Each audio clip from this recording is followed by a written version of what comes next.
Hello dear students, welcome to जयश मंत्रा। I am Jitesh. चलिए आज हम लोग हाईवे इंजीनियरिंग के इस सेट 9 में हम लोग 2019 के जो बाकी बचे हुए 10 क्वेश्चन हैं हम लोग उसको डिस्कशन करते हैं। चलिए हम लोग अपने क्वेश्चन की ओर आगे बढ़ते हैं। पहला क्वेश्चन आपके स्क्रीन पे, abrasion test is carried out on aggregates to find. हम लोग जो एग्रीगेट्स के ऊपर जो एब्रेजन टेस्ट करते हैं वो हम लोग किस चीज का पता लगाने के लिए करते हैं? पहला हार्डनेस, दूसरा टफनेस, तीसरा क्रशिंग स्ट्रेंथ, चौथा वाटर एब्जॉर्प्शन। तो ध्यान रखिएगा, एब्रेजन टेस्ट हम लोग करते हैं एग्रीगेट्स के हार्डनेस को पता करने के लिए कि हमारा एग्रीगेट कितना हार्ड है। तो option number A is our correct answer. दूसरा ऑप्शन है टफनेस। टफनेस को पता करने के लिए हम लोग इंपैक्ट टेस्ट करते हैं। ध्यान रखिएगा, एग्रीगेट के टफनेस को पता करने के लिए हम लोग इंपैक्ट टेस्ट करते हैं, एग्रीगेट इंपैक्ट टेस्ट, जिसे हम लोगों ने डिस्कशन किया है। तीसरा क्रशिंग स्ट्रेंथ को पता करने के लिए हम लोग तो क्रशिंग स्ट्रेंथ टेस्ट ही करते हैं ना, क्रशिंग टेस्ट बेसिकली। और चौथा है वाटर एब्जॉर्प्शन, वाटर कितना है एग्रीगेट में या एग्रीगेट कितना वाटर को एब्जॉर्ब कर सकता है, पानी को सोखने की क्षमता को पता करने के लिए हम लोग वाटर एब्जॉर्प्शन टेस्ट ही करते हैं। तो हमारा option number A hardness is our correct answer. Next question, the residual product obtained by the destructive distillation of organic. ध्यान रखिएगा, मैंने दो तरह का डिस्टिलेशन आपको बताया था। एक बताया था डिस्ट्रक्टिव डिस्टिलेशन, एक बताया था मैंने फ्रैक्शनल डिस्टिलेशन। डिस्ट्रक्टिव डिस्टिलेशन में हम लोग किसी भी सब्सटेंस को या किसी भी प्रोडक्ट को एयर के अब्सेंस में हम लोग हाई टेम्परेचर पे हम लोग उसको जो गर्म करते हैं, इसको हम लोग बोलते हैं डिस्ट्रक्टिव डिस्टिलेशन प्रोसेस। और फ्रैक्शनल डिस्टिलेशन बेसिकली जैसे क्रूड ऑयल, कच्चा तेल को हम लोग अलग अलग टेम्परेचर पे गर्म करके लोग अलग अलग प्रोडक्ट को निकालते हैं। और मैंने बताया था कि पेट्रोलियम के फ्रैक्शनल डिस्टिलेशन से हम लोग बिटुमिन बनाते हैं, और कोल को, कोयले को या कोई भी ऑर्गेनिक कंटेंट को जब हम लोग डिस्ट्रक्टिव डिस्टिलेशन करते हैं तो वहां से हम लोगों को टार मिलता है ना, टार एज ए बाई प्रोडक्ट हम लोगों को मिलता है। तो डिस्ट्रक्टिव डिस्टिलेशन से हमें टार मिलता है, फ्रैक्शनल डिस्टिलेशन ऑफ बिटुमिन से, ऑफ क्रूड ऑयल से, है ना, fractional distillation of crude oil से हमें बिटुमिन मिलता है। तो option number A tar is our correct answer. Next question, no parking sign is the type of. ये हम लोगों ने पिछले सेट में भी क्वेश्चन किया था और मैंने वहां पे बताया था नो पार्किंग हमारा जो साइन होता है वो क्या है? वार्निंग साइन, रेगुलेटरी साइन, तीसरा इंफॉर्मेटरी साइन और चौथा इंडिकेशन साइन। तो याद रखिएगा, हमारा जो नो पार्किंग साइन है वो मैंडेटरी साइन मैंने वहां पे बताया था। मैंडेटरी साइन या रेगुलेटरी साइन एक ही चीज है। तो उस क्वेश्चन में भी आप लोग वहां पे उसके अकॉर्डिंग ऑप्शन को एडजस्ट कर लीजिएगा। मैंने वहां पे नन ऑफ दिस बता दिया था। वहां पे जब उस सेट के क्वेश्चन में भी रेगुलेटरी साइन हमारा ऑप्शन नंबर बी था। तो नो पार्किंग साइन हमारा एक तरह का रेगुलेटरी या मैंडेटरी साइन है। तो ऑप्शन बी हमारा करेक्ट आंसर है। इस सेट में आपके बुक में जो आंसर दिया हुआ है वो गलत है, वहां पे option number C informatory sign दिया हुआ है वो गलत आंसर है ना। तो no parking sign is a regulatory और mandatory sign. Option number B उस सेट के क्वेश्चन में भी आप उसको थोड़ा मतलब है ना उसको एडजस्ट कर लीजिएगा आंसर को। मैंने वहां पे मैंडेटरी साइन बोला था बट रेगुलेटरी और मैंडेटरी एक ही साइन है, मैं वहां पे मैं कहना उसको मिस कर गया, है ना।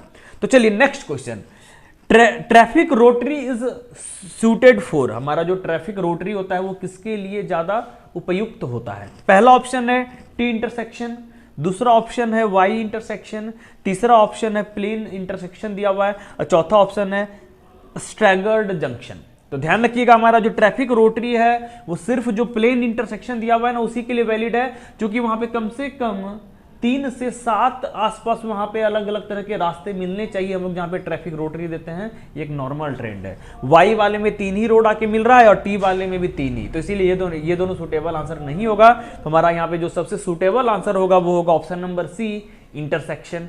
ध्यान रखिएगा। Next question, the active earth pressure acts. Active earth pressure acts option number A at the crown of road, option number B in the opposite direction of passive earth pressure, option number C in the direction of passive earth pressure, option number D none of this.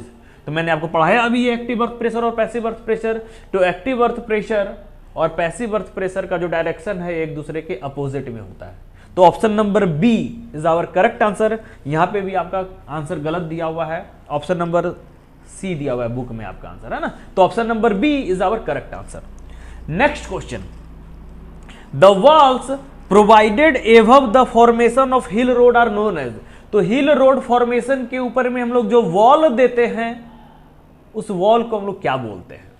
तो देखिए हिल road के नीचे हम लोग दो wall देते हैं, एक तरफ पैरापेट वॉल, सॉरी एक तरफ अपना ब्रेस्ट वॉल और एक तरफ अपना रिटेनिंग वॉल। तो इन दोनों वॉल की मदद से हम लोग रोड बना लिए, हिल रोड फॉर्मेशन तैयार कर लिए, और जब रोड बन जाता है तो हम लोग उसके ऊपर में हम लोग पैरापेट वॉल देते हैं, क्योंकि एक तरफ पहाड़ और एक तरफ पैरापेट वॉल, ताकि गाड़ियों को खाई में गिरने से बचने के लिए हम लोग पैरापेट वॉल देते हैं। तो हमारे पास चार ऑप्शन है, option number 1 parapet wall, option number B retaining wall, option number C breast wall, option number D none of this. तो ब्रेस्ट वॉल और रिटेनिंग वॉल के ऊपर तो हम लोग रोड बनाते हैं, और इस रोड के ऊपर में जो वॉल देते हैं हम लोग उसको पैरापेट वॉल देते हैं, बोलते हैं। Option number A is our correct answer, ध्यान रखिएगा। Next question, as per border road organisation the hill roads are classified as. तो बॉर्डर रोड के अकॉर्डिंग हम लोग जो हिल रोड को कैसे क्लासिफाई करते हैं, तो ध्यान रखिएगा 3 तरीके से क्लासिफाई करते हैं, क्लास 3, क्लास 5, क्लास 9।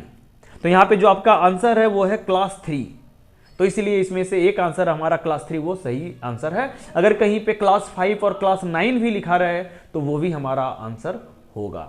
तो यहां पे option number C class 3 is our correct answer. Next question, the system of disposing the water collected in side drains across a road is known as. तो रोड के बगल में side drain में हम लोग जो पानी को कलेक्ट करते हैं, उस पानी को हम लोग जो डिस्पोज करने के लिए अक्रॉस द रोड हम लोग जो चीज बनाते हैं उसको क्या बोलते हैं। तो क्रॉस ड्रेन बोलते हैं। क्रॉस ड्रेनेज वर्क बेसिकली वो एक तरह का हमारा, हम लोगों ने डिस्कशन किया इसे। तो हमारा पहला ऑप्शन है सरफेस ड्रेनेज। ये तो पूरा का पूरा चीज ही सरफेस ड्रेनेज के अंतर्गत में आता है, तो सरफेस ड्रेनेज तो यहां पे हमारा आंसर नहीं होगा suitable answer. Option number B sub surface drainage, option number C cross drainage, और option number D none of this. तो ध्यान रखिएगा cross drainage is our correct answer, है ना। साइड ड्रेन में ये हमारा रोड गया हुआ है, ये रोड है हमारा, इस रोड के दोनों तरफ हम लोग साइड ड्रेन बनाते हैं। इस साइड ड्रेन में जो पानी को कलेक्ट किए हम लोग, इसको क्या करते हैं हम लोग, क्रॉस ड्रेनेज वर्क बना के हम लोग इस पानी को डिस्पोज करते हैं, है ना। यहां पे वर्ड दिया हुआ है डिस्पोजिंग द वाटर। अगर डिस्पोजिंग वर्ड नहीं होता यहां पे तो हम लोग सरफेस ड्रेनेज आंसर मार देते, है ना। तो बेसिकली बोला जा रहा है क्वेश्चन में कि इस साइड ड्रेन में हम लोग जो पानी को इकट्ठा करते हैं, इस पानी को डिस्पोज करने के लिए हम लोग अक्रॉस द रोड हम लोग जो स्ट्रक्चर बनाते हैं ना, पूरे के पूरे अक्रॉस द रोड हम लोग बेसिकली इस स्ट्रक्चर को बनाते हैं। रोड ऐसे हमारा आगे बढ़ते जाता है, तो यहां पे भी साइड ड्रेन से पानी को इकट्ठा करते हैं, इस साइड ड्रेन से भी पानी को इकट्ठा करते हैं, और इस पानी को हम लोग इसके आजू बाजू के नदी, तालाब, झरने इत्यादि में उसको मिला देते हैं इस क्रॉस ड्रेनेज वर्क की सहायता से। तो इसीलिए हमारे यहाँ पे option number C is the suitable answer, cross drainage. Next question, the system of condition and disposal of surface water within the right of way of a road is called, है ना। तो road के right of वे में पानी को collect और उसको disposal करने का पूरा जो सिस्टम होता है, इसको हम लोग सरफेस ड्रेनेज के कैटेगरी में रखेंगे, है ना। तो option number A surface drainage, option number B sub surface drainage, option number C cross drainage, option number D none of this. तो ध्यान रखिएगा पहला, इसके पहले वाले क्वेश्चन में वो दिया हुआ था कि साइड ड्रेन में जो पानी इकट्ठा करते हैं उसको डिस्पोज करना है, और इस क्वेश्चन में बोला जा रहा है कि हम लोग इस right of way of the road में, है ना, कि रोड के राइट ऑफ वे में जो भी हम लोग पानी वगैरह इकट्ठा करते हैं उसको इकट्ठा करना और उसको डिस्पोजल करने का पूरा जो सिस्टम है उसको हम लोग सरफेस ड्रेनेज के अंतर्गत में रखते हैं। और cross drainage is a part of surface drainage, है ना। तो आप डिफरेंस थोड़े अच्छे से समझिएगा। और सब सरफेस तो जमीन के नीचे, रोड सरफेस के नीचे जो पानी है उसको इकट्ठा करने के लिए हम लोग सब सरफेस ड्रेनेज सिस्टम बैठाते हैं, इसीलिए यहां तो ये तो ऑप्शन वैलिड है ही नहीं। तो इसीलिए option number A surface drainage is our correct answer. Next question, which of the following is not a flexible pavement failure. निम्नलिखित में से कौन सा हमारा फ्लेक्सिबल पेवमेंट का फेल्योर नहीं है। ऑप्शन नंबर ए रट तो हमारा एक फ्लेक्सिबल पेवमेंट का फेल्योर है।